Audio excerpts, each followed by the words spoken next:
And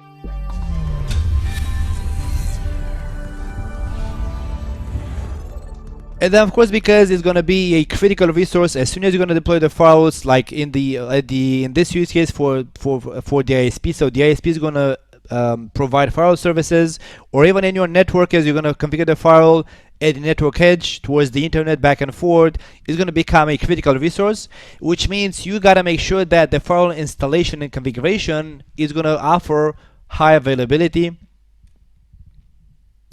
Which means with CISCO, you have three options to implement high availability. It's what is called active standby, active, and clustering. Now, of course, we're not going to go into any of the details. It's a long discussion. It's a CCNP, even CCIA topic. Each of the above three options is going to have its own restrictions, which means some of the features which are supported when the file runs in it's just a simple firewall, is not going to be supported in the above configurations. Like in active standby, all firewall features are going to be supported, but in active, some of them will not. In clustering, likewise, some of them will not. So active standby is the only, let's say, high availability configuration where pretty much all of the firewall features are still available. In active, some of them are not available. In clustering, likewise, some of them are not available. Now let's speak about each of them. Active standby mode means you're going to have a pair of two identical firewalls, both hardware and software. The only difference, it can be the flash size, it can be different, but otherwise, and even you should not go in that direction. As long as you have to know that both of the firewalls have to be both physically and both from the hardware point of view and from the software point of view, they have to be identical. Even though, as I was saying, an exception stands for the flash size, it can be different. So they have to be the same hardware. Let's say hardware type, the same hardware, and then from the software level, they have to run the same code. The same major, they have to run the same code, but the minor version can be different. Now, for example, you can have one box to run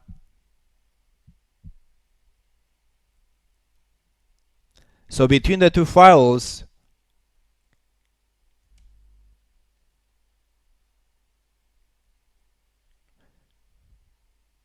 you can have ASA 1, for example, to run code 911,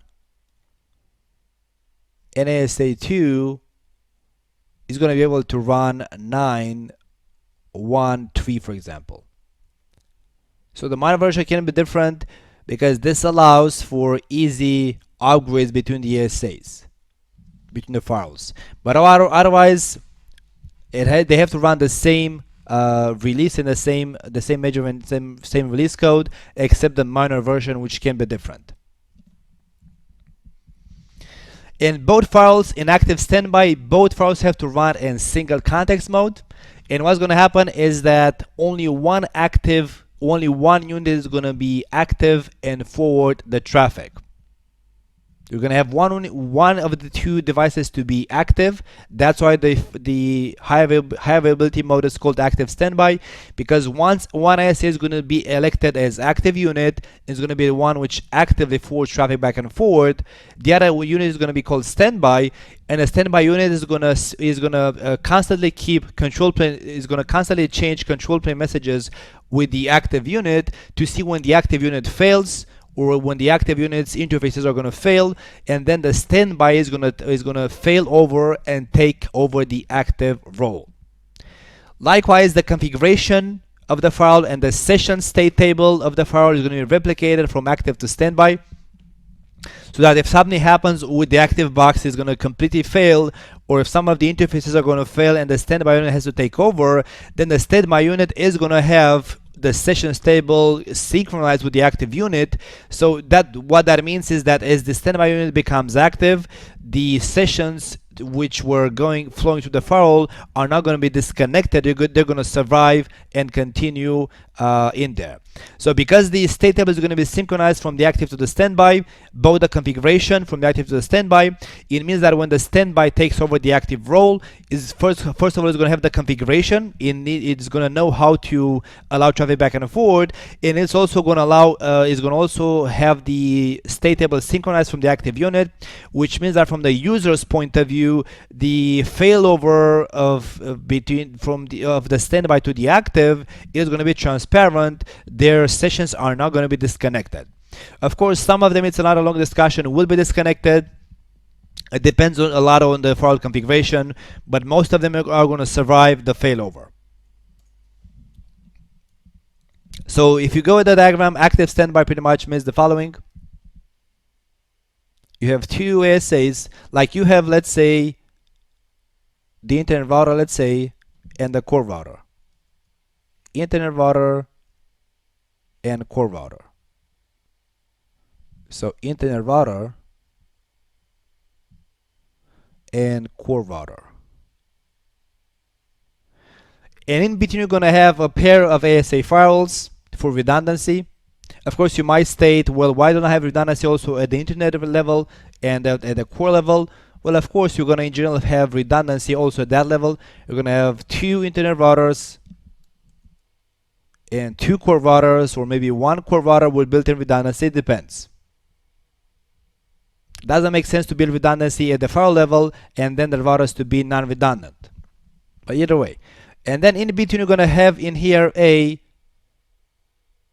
pair of two ASAs where one will be active and one is going to be standby. Active and standby. But now, from the network point of view, those two will be seen as actually one firewall. So the configuration is going to be done in such a way that those two will show up as one firewall from the network point of view. With, of course, the traffic flowing back and forward from the users to the internet and back in, from the traffic flowing back and forward to the active device. So bidirectionally, traffic flows through the active device. The standby does nothing but to synchronize the configuration from the active. So the active is going to synchronize to the standby. It's going to synchronize the configuration.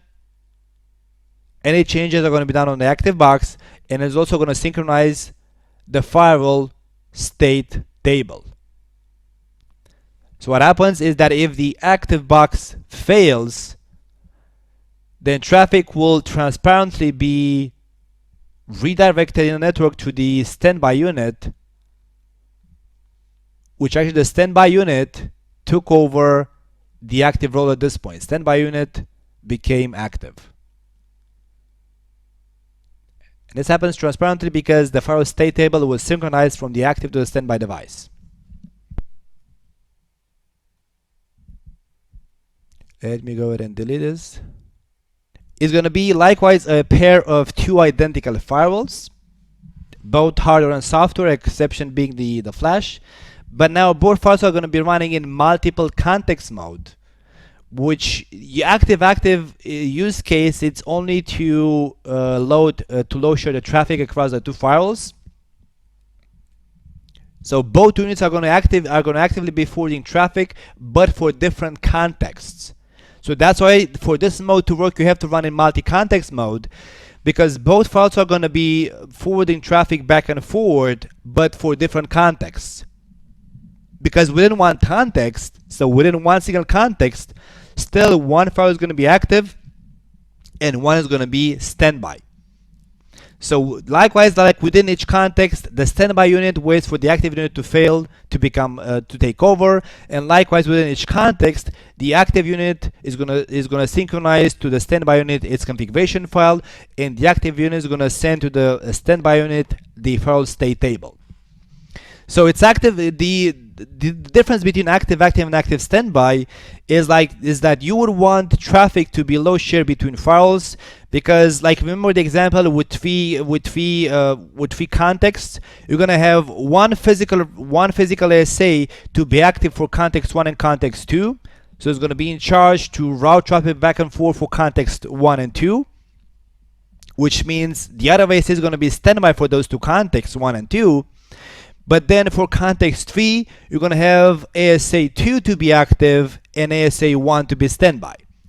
So with this configuration, you achieve some kind of load sharing. It's not going to be equally balanced, the traffic, because it depends on which customer's traffic back and forth, but you're going to still load share the traffic between the two ASAs, because in active standby mode, all traffic was being forwarded only by one physical unit, the active unit.